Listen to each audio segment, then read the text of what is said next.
medidas e mais um meia-culpa com Antônio Costa a pedir desculpa por não ser Marcelo, depois de uma maratona de mais de 11 horas, o tempo que durou o Conselho de Ministros extraordinário, o primeiro-ministro apareceu perante as câmaras para dizer que compreende a revolta dos portugueses, mas o tempo das instituições não é o mesmo dos cidadãos, numa alusão às críticas de ter sido de poucos afetos, pouco como o presidente Marcelo Rebelo de Sousa. Antônio Costa assumiu o erro. Quem é primeiro-ministro deve procurar diferenciar as emoções que sente como pessoa da maneira como as exterioriza. Admito ter errado pela forma como exprime essas emoções. Gostava muito mais que alguém tivesse dito que eu tinha abusado dessas emoções. Numa parte do discurso mais técnica, Costa apresentou depois várias medidas que os ministros já tinham anunciado ao longo do dia, como o Estado tornar-se acionista do SRESP, 328 milhões de euros para a reconstrução de casas e mais 100 equipas de sapadores, além de ter confirmado o facto de passar a ser a Força Aérea a gerir os meios aéreos de combate aos incêndios. Antônio Costa apareceu com os ministros da Agricultura Capoula Santos, da Defesa, Azeredo Lopes e Administração Interna, Eduardo Cabrita, fez uma declaração mais política do que técnica, embora não tenha deixado de enumerar várias medidas, algumas, até que os seus ministros ainda não tinham divulgado ao longo do dia. Uma delas foi o envolvimento das Forças Armadas no combate aos incêndios, tal como propunha o relatório da Comissão Técnica Independente. Antônio Costa confirmou que as Forças Armadas vão ter um papel alargado, num apoio militar de emergência em que passam a estar envolvidas no patrulhamento, apoio logístico, apoio ao rescaldo, apoio às populações, mas também no apoio a tomadas de decisão, como já vinha sendo noticiado. O primeiro-ministro confirmou que passará a ser da responsabilidade da Força Aérea a gestão dos meios aéreos de combate a incêndios, quer na gestão dos meios que tenha, dos que venha a dispor, quer dos contratos para aluguer ou aquisição desses meios. Costa quer também um outro tipo de combate, profissionalizar e capacitar mais quem combate os incêndios e iniciar uma especialização progressiva entre o combate aos incêndios rurais e a proteção de pessoas e bens, ou seja, que se invista em formar as pessoas sempre num sentido de priorizar salvar pessoas e bens. O primeiro-ministro anunciou ainda que a Autoridade Nacional de Proteção Civil seja institucionalizada com dirigentes designados por concurso e com carreira própria para que haja uma maior profissionalização. Além disso, Antônio Costa quer reforçar o profissionalismo dos bombeiros voluntários, criando escolas profissionais para bombeiros, em que o curso passa a ser integrado no sistema de ensino. Voltando à política, o primeiro-ministro garantiu que o Conselho apreciou longamente o relatório que a Comissão Técnica Independente apresentou há uma semana, lembrando que era claro que nada podia ficar como antes. O objetivo desta maratona foi, então, a de concretizar uma reforma profunda, mas sem ruptura, que respeitasse os que têm assegurado a segurança para a execução da reforma do sistema. Costa criou uma unidade de missão que dependerá diretamente de si, que acompanhará a transformação e que vai durar até dezembro de 2018. Sobre o timing, Costa deixou uma palavra de confiança e determinação para dar aos portugueses, acrescentado: compreendo a revolta que muitos sentem. O tempo das instituições não é o tempo de cada um de nós. A um governo compete saber ponderar as conclusões e recomendações de técnicos e da Assembleia da República para poder decidir. Respeitamos esse tempo e agimos. O primeiro-ministro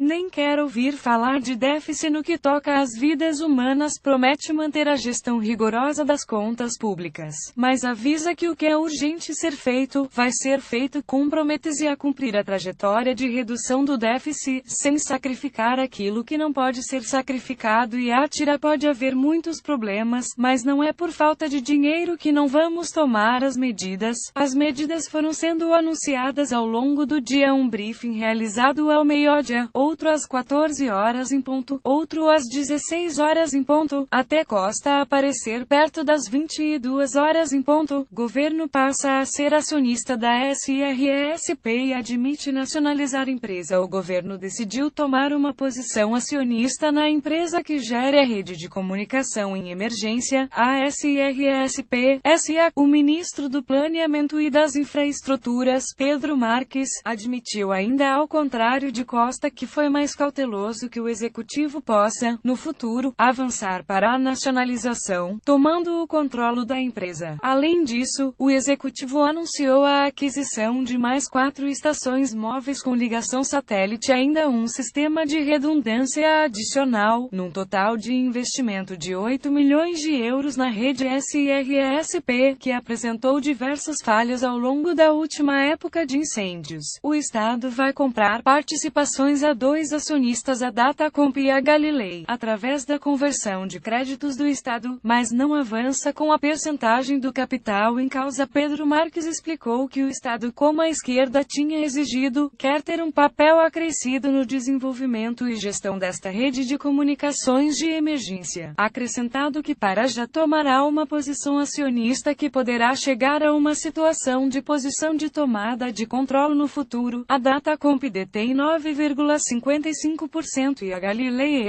Holding, que detinha o BPN 33%. O valor que o Estado adquiriu é, necessariamente, inferior a estes valores, 330 milhões para a reconstrução de casas e empresas. O executivo liderado por Antônio Costa aprovou também um conjunto de medidas que totalizam cerca de 330 milhões de euros de dinheiros públicos para a reconstrução de casas e empresas atingidas pelos incêndios. A grande novidade, face a Pedrógão, que também terá este novo apoio, é a criação de um fundo de 13 milhões de euros para pagar salários de trabalhadores que viram o seu posto de trabalho em risco com a destruição provocada pelo fogo. Mas há mais neste bolo de 330 milhões de euros para a reconstrução de cerca de 500 habitações total ou parcialmente destruídas. Serão destinados 30 milhões de euros. As empresas, que são cerca de 300 afetadas só no último fim de semana, vão receber 100 milhões de euros a fundo perdido para a reconstrução de infraestruturas, e mais 100 milhões para suprir dificuldades imediatas de tesouraria para novos investimentos na zona afetada. O governo vai destinar ainda 50 milhões de fundos comunitários, quanto à área da agricultura, como o apoio aos agricultores e alimentação animal. O governo vai alocar 35 milhões de euros. O ministro do Planeamento e das Infraestruturas fez questão de destacar que eram perto de 400 milhões de euros de apoio, uma vez que com os 50 milhões de euros de apoio de fundos comunitários para novos investimentos da zona afetada, o governo estima que se consiga captar mais 50 milhões de euros de investimento privado, ou seja, 328 milhões de apoio público, mais 50 milhões de eventual investimento privado. Pedro Marques fez questão, no entanto, de referir que os valores foram feitos com base em dados provisórios. O ministro do Trabalho, Vieira da Silva, também ressalvou que este é um primeiro levantamento, pelo que é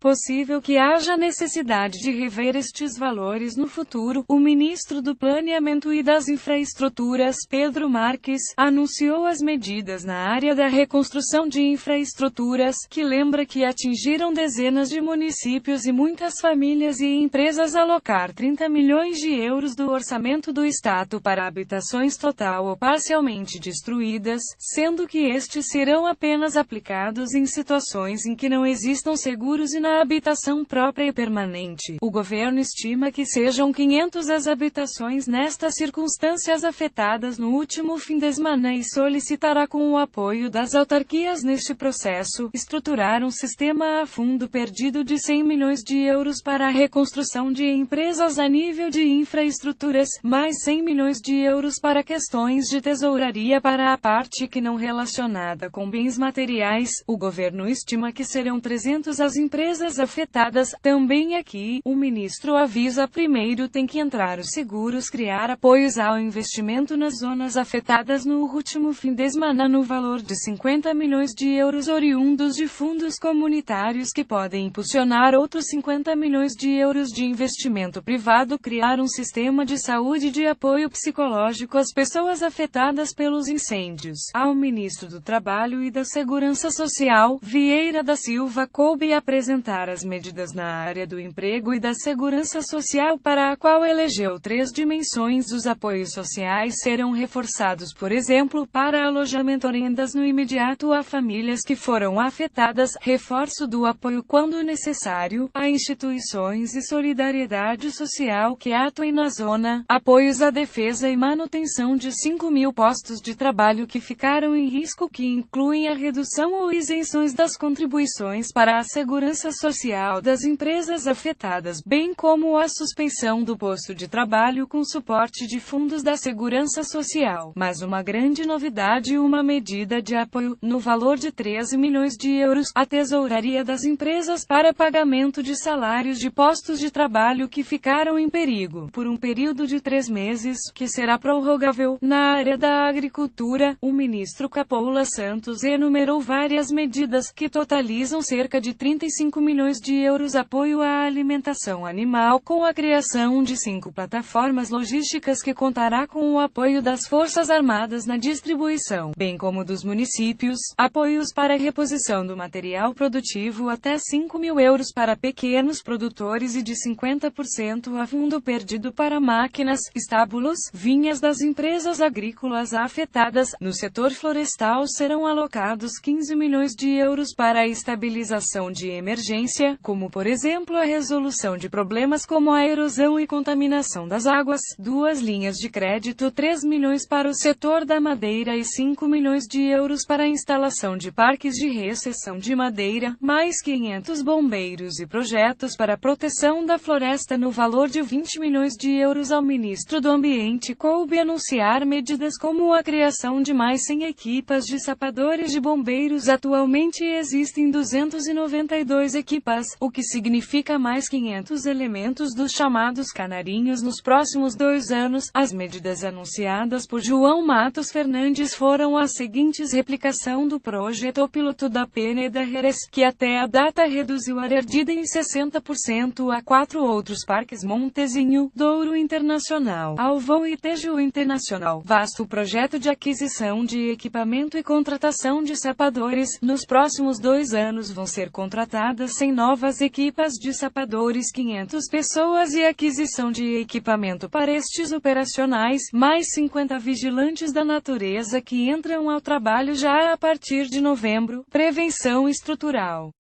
das matas nacionais, ao qual ficam alocados para a rede primária de defesa contra incêndios 3 milhões de euros. Desenhar de um projeto de voluntariado jovem para a natureza e para as florestas que pretende envolver 10.000 jovens, entre os 18 e os 30 anos, na sensibilização destas questões e da explicação ao conjunto da comunidade a importância que há em proteger estes valores naturais, enterrar cabos, limpar estradas e criar biorrefinarias. O ministro Pedro Marques defendeu a aplicação de medidas para enterramento de cabos aéreos que ardem de forma sistemática na altura dos incêndios, pelo menos na rede rodoviária gerida pelo Estado, para promover que os cabos passem pela via subterrânea. O governo vai criar incentivos a que as empresas que têm estes cabos aéreos na rede rodoviária do Estado possam, nos primeiros 3 anos a que procederem ao enterramento, ter isenção de pagamento da taxa de utilização dessas condutas e nos 5 anos seguintes ter uma redução desse valor pago pela utilização das condutas de cabos de fibra ótica. As empresas que reforcem as redes de comunicação no interior do país com esta resiliência poderão ter 30% de redução no custo em relação à oferta de referência. O Estado deliberou, avançou também Pedro Marques, a extensão daquilo que é a limpeza das chamadas faixas de estação de combustível nos mais de 2.500 quilômetros de rede ferroviária e 6.000 da rede rodoviária que depende do Estado. Ao ministro da Economia, Caldeira Cabral, coube-lhe anunciar a criação de um plano nacional para as biorrefinarias, que permita ter biorrefinarias por todo o país, estas juntas às centrais de biomassa, para assegurar a recolha de resíduos florestais, num sistema de recolha, não pontual, mas a nível nacional, numa rede da qual também farão parte as autarquias e as empresas. O investimento em centrais de biomassa custa, explica o ministro, 35 milhões anuais. Quanto às biorrefinarias, o governante não avançou com qualquer valor. Governo assume responsabilidade, mas não define prazo para pagar. Ministra da Justiça, Francisca Van Dunen, em declarações aos jornalistas João Porfírio Observador durante a manhã, o governo anunciou a criação do mecanismo para agilizar o pagamento de indemnizações às vítimas dos incêndios de Pedrógão e do último fim de semana, como Antônio Costa prometeu no debate quinzenal de quarta-feira, mas não definiu qualquer prazo limite para que elas sejam atribuídas. A resolução aprovada em Conselho de Ministros define apenas um único prazo de um mês para que uma comissão nomeada para o efeito crie os critérios de atribuição das compensações. A ministra da Justiça, Francisca Van Dunen, foi a responsável por anunciar que o governo aprovou uma resolução para assumir a responsabilidade das indemnizações às vítimas mortais, num mecanismo voluntário, extrajudicial, no primeiro briefing do Conselho de Ministros, que começou na residência oficial do primeiro-ministro logo após a tomada de posse dos novos ministros, às 10h40